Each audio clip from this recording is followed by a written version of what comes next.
భారతదేశ ఆత్మగౌరవానికి ప్రతీక అయిన భారతరత్న డాక్టర్ ఏపీజే అబ్దుల్ కలాం గారు ప్రపంచవ్యాప్తంగా కోట్లాది మంది ప్రజలను ప్రభావితం చేసిన గొప్ప మేధావి, శాస్త్రవేత్త, ప్రజానాయకుడు.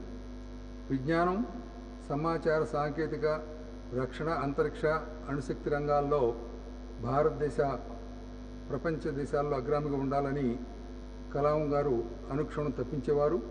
అందుకు కృషి కూడా చేశారు. డాక్టర్ కలాం గారు 1931 సంవత్సరం అక్టోబర్ 15వ తేదీన తమిళనాడులోని రామేశ్వరంలో జన్మించారు.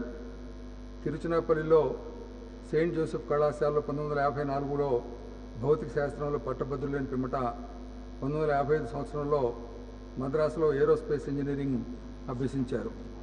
1970 సంవత్సరం నుండి 1990 సంవత్సరం వరకు ఇస్రోకు సేవలు అందించారు. ఆ కాలంలోనే స్వదేశీ పరిజ్ఞానంతో PSLV-3 రూపొందించారు.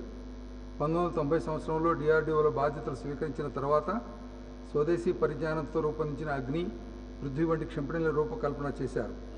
1992 సంవత్సరం నుండి 1999 సంవత్సరం వరకు రక్షణ మంత్రిత్వ శాఖకు సాంకేతిక సలహాదారుగా పనిచేశారు. ఈ సమయంలోనే భారతదేశం నిర్వహించిన పోఖ్రాన్ 2 అణుపరీక్షల్లో డాక్టర్ కలాం గారు ప్రధాన పాత్ర పోషించారు.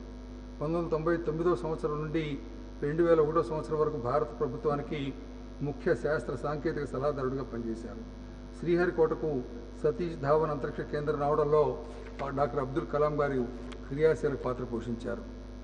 2002 సంవత్సరం జూలై 25 నుండి 2007 సంవత్సరం జూలై 25 వరకు భారతదేశ 11వ రాష్ట్రపతిగా పనిచేశారు. ఈ సమయంలోనే సుఖోయ్ 30 యుద్ధ విమానంలో ప్రయాణించడంతో పాటు దాన్ని 3 నిమిషాల పాటు నడిపిన తొలి రాష్ట్రపతి కలాం గారు.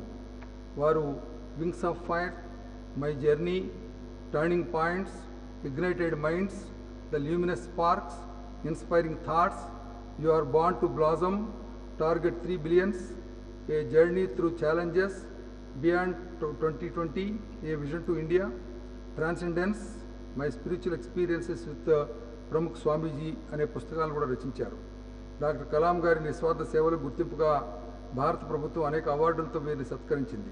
1981 సంవత్సరంలో పద్మభూషణ్, 1990 సంవత్సరంలో పద్మవిభూషణ్, 1997 సంవత్సరంలో భారతరత్న, ఇందిరాగాంధీ జాతీయ సమైక్యత అవార్డు, 1998 సంవత్సరంలో వీర సావర్కర్ అవార్డుతో సత్కరించింది. ప్రపంచ దేశాల్లో దాదాపు 40 ప్రఖ్యాత యూనివర్సిటీల నుంచి కలాం గారి గౌరవ డాక్టరేట్ అందుకున్నారు. విద్యార్థులకు, యువతకు గొప్ప ప్రేరణ అందించినందుకు డాక్టర్ కలాం గారి జన్మదినోత్సవాన్ని ఐక్యరాజ్య సమితి వరల్డ్ స్టూడెంట్స్ డేగా ప్రకటించింది. డాక్టర్ కలాం స్విట్జర్లాండ్ దేశాన్ని సందర్శించిన రోజు మే 26ను ఆ రోజు దేశ సైన్స్ డేగా ప్రకటించారు. పిల్లలను అమితంగా ప్రేమించిన వ్యక్తి డాక్టర్ కలాం గారు. నిర్దేశించుకున్న లక్ష్యాలను చేరుకోవడంలో భారతదేశంలోని యువత శక్తివంచన లేకుండా కృషి చేయాలని కలాం ప్రతి సందర్భంలోనూ గుర్తు చేసేవారు.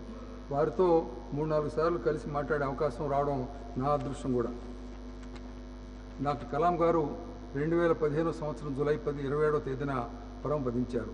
మనిషి నిరంతరం విద్యార్థిగా ఉండాలి, జ్ఞానంతో నిండిన మనిషి ఈ విశ్వంలోనే శక్తివంతుడు అనే కలాం మాటలను గుర్తు చేసుకుంటూ ఆయన ఆత్మకి శాంతి చేకూరాలని ఈ ముఖ్యమంత్రి గారు ప్రవేశించిన తీర్మానాన్ని మద్దతిస్తూ అందరం కొద్దిసేపు మౌనం పాటించాల్సింది కోరుతున్నాను.